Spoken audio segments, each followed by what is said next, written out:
Olá, queridos, a graça e a paz do nosso Senhor Jesus Cristo. Estou aqui para mais uma vez, juntamente com você, refletir um pouco acerca da Santa Palavra do Senhor. Para isso, gostaria de ter como base o que está lá em Romanos capítulo 6, verso 23.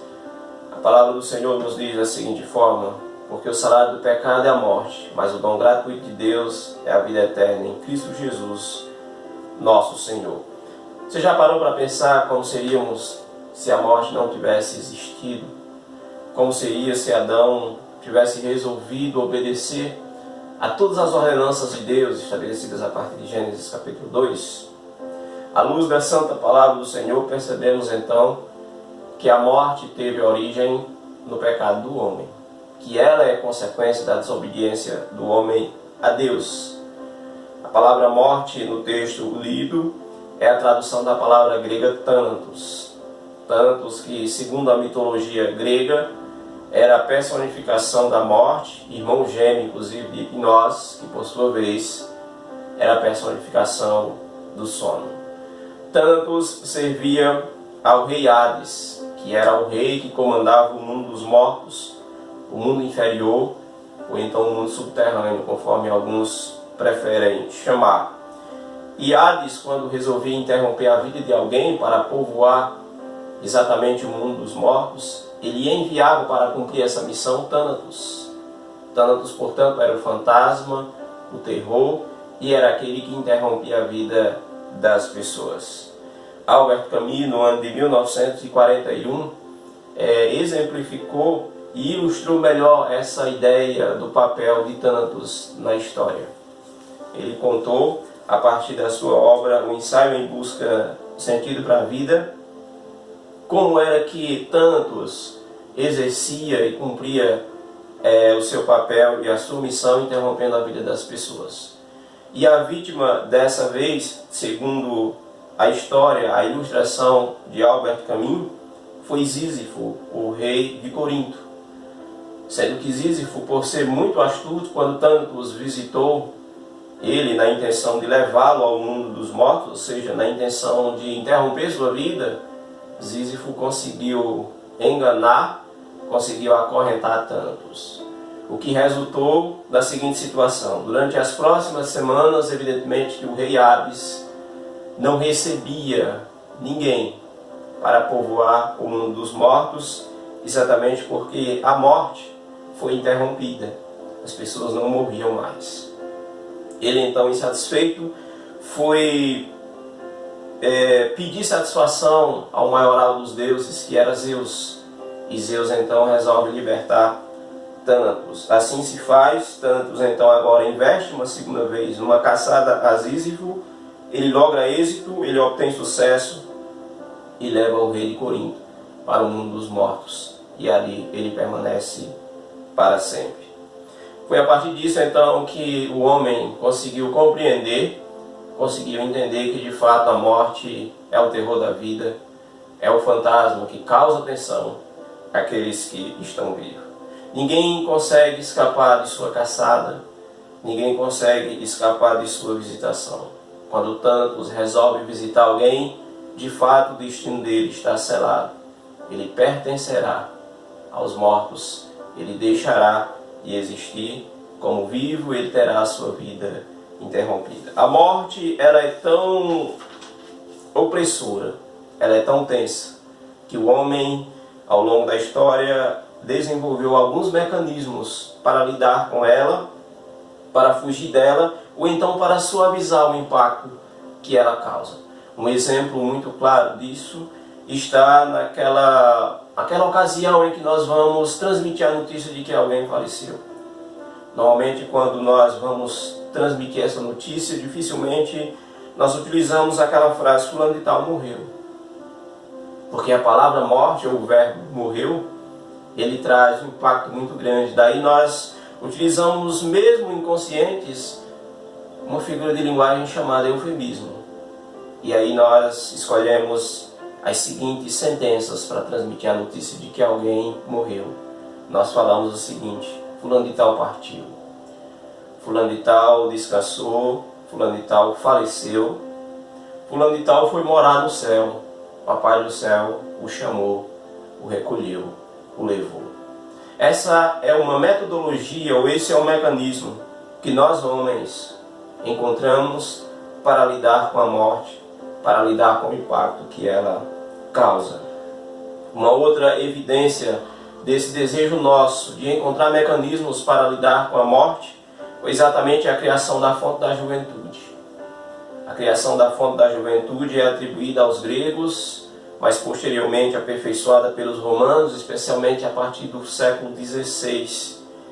E em resumo, poderíamos dizer que a fonte da juventude seria aquele lugar que teria supostamente a água que traria para as pessoas que bebessem a eternidade. Portanto, a solução para a morte.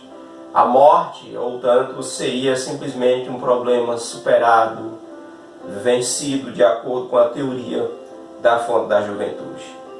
Nós percebemos que na história algumas figuras populares, interessantes e poderosas buscaram encontrar a fonte da juventude. Alexandre o Grande, a partir do ano 333 a.C., iniciou uma busca para encontrar a fonte da juventude, o que evidentemente resultou em frustração. Outro personagem da história que também fez a mesma coisa foi Ponce de León, esse espanhol, nascido em Valladolid, em suas explorações no mundo das Américas do ano de 1513, ele também supostamente havia procurado a fonte da juventude, que certamente não logrou êxito, ou seja, ele não encontrou. Uma outra evidência dessa nossa tentativa de lidar com o impacto da morte, de tentar amenizar, é exatamente a criação que envolve aí a fábula do Santo Graal. O Santo Graal, segundo a mitologia, ela traz aquela ideia de que Jesus, ao utilizar o último cálice, esse cálice foi perdido. Antes disso, ele foi utilizado por José de Arimateia, quando Jesus estava agonizando na cruz, quando seu sangue estava jorrando em seu corpo. José de Arimateia teria utilizado esse mesmo cálice para guardar nele algumas gotas de sangue do próprio Cristo.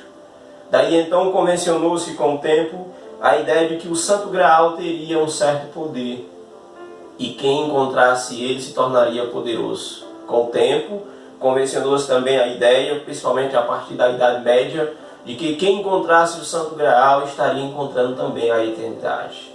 Portanto, mais uma solução para o problema da morte teria supostamente sido encontrada. O problema é que ninguém nunca encontrou o Santo Graal, porque provavelmente ele nunca existiu. O cálice utilizado por Jesus na última ceia, ainda que ele tivesse existido durante tanto tempo, durante tantos séculos, ele não teria tal poder, a não ser que as Escrituras registrassem, a não ser que as Escrituras dissessem isso para nós, o que na verdade não diz. Hitler, em 1940, foi um dos personagens que saiu na caçada do Santo Graal. E tantos outros nomes na história dizem que Napoleão Bonaparte também teria feito isso. O fato é que ninguém nunca encontrou, assim também como nunca encontrou a fonte da juventude, porque provavelmente nem a fonte da juventude, nem o Santo Graal existe, e ainda que existisse, não teria o poder de oferecer ao homem a eternidade, ou seja, de vencer a morte. Por que isso acontece? Porque de fato só existe um que venceu a morte, e só existe uma maneira de vencermos, de superarmos o fantasma da vida, que é a morte.